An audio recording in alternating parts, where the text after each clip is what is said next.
ပင်လယ်ပြင်မှာအင်အားကြီးမဟာမိတ်နှစ်နိုင်ငံကပေါင်းပြီးတိုက်ခိုက်လာရင်ဘာဖြစ်သွားမလဲဆိုတာမိတ်ဆွေတို့စဉ်းစားဖို့ပါသလားဗြိတိရှရေတပ်ဟာကာလရှည်ကြာစွာပင်လယ်ပြင်ကိုစိုးမိုးထားနိုင်ခဲ့ပေမဲ့အခုတော့ပြင်သစ်နဲ့စပိန်တို့ရဲ့မဟာမိတ်ဖွဲ့မှုကြောင့်ကြီးမားတဲ့ချိန်ချောက်မှုတစ်ခုနဲ့ရင်ဆိုင်နေရပါတယ်အရေးအတွက်ချင်းရှင်လိုက်ရင်ဗြိတိရှတို့ထက်တာလွန်သွားနိုင်တဲ့ဒီအင်အားစုကြီးကိုသူတို့ဘယ်လိုရင်ဆိုင်မလဲဆိုတာတကယ့်ကိုစိတ်ဝင်စားဖို့ကောင်းပါတယ်တင်မော်ဒဇင်ချင်းစီရဲ့စွမ်းဆောင်ရည်ကိုကြည့်မယ်ဆိုရင်ဗြိတိရှရေတပ်ဟာဘယ်ရန်သူထက်မဆိုပိုပြီးတာလွန်ပါတယ်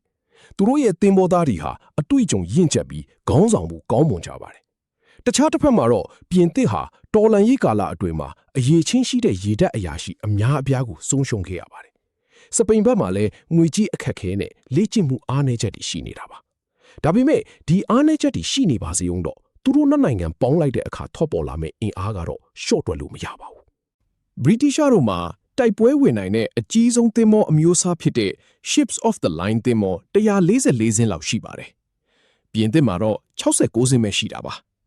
ဒါပေမဲ့စပိန်ကသင်္ဘော84စင်းနဲ့ပူးပေါင်းလိုက်တဲ့အခါမှာတော့မဟာမိတ်တပ်တွေဟာသင်္ဘော153စင်းအထိဖြစ်သွားပြီးဗြိတိရှတို့ထက်အရေးအတွက်ပိုများသွားပါတယ်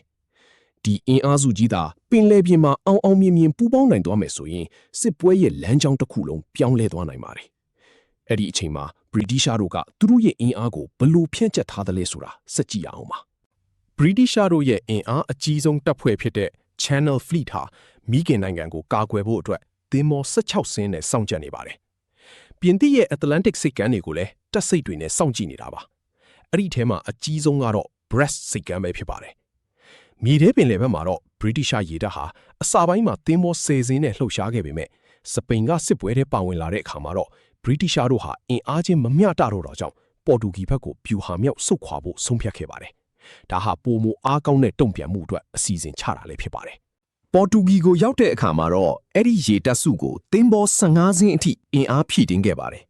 ဒီတပ်ဖွဲ့ကို Admiral Sir John Jervis ကဦးဆောင်ပြီးစပိန်ရေတပ်ရဲ့လှုပ်ရှားမှုမှန်သမျှကိုအနီးကပ်စောင့်ကြည့်ဖို့အမိန့်ပေးခြင်းခံခဲ့ရပါတယ်အရေးအတွက်ထက်ဗျူဟာနဲ့ခေါင်းဆောင်မှုကဘလောက်အရေးကြီးလဲဆိုတာဒီသမိုင်းဖြစ်ရကတတ်သိပြနေပါတယ်ဒါဟာကြီးမားတဲ့တိုက်ပွဲကြီးတစ်ခုရဲ့အစပြုမှုပဲဖြစ်ပြီးနောက်ထပ်ဘာတွေဆက်ဖြစ်လာမလဲဆိုတာကတော့ပိုပြီးစိတ်လှုပ်ရှားဖို့ကောင်းနေပါလိမ့်မယ်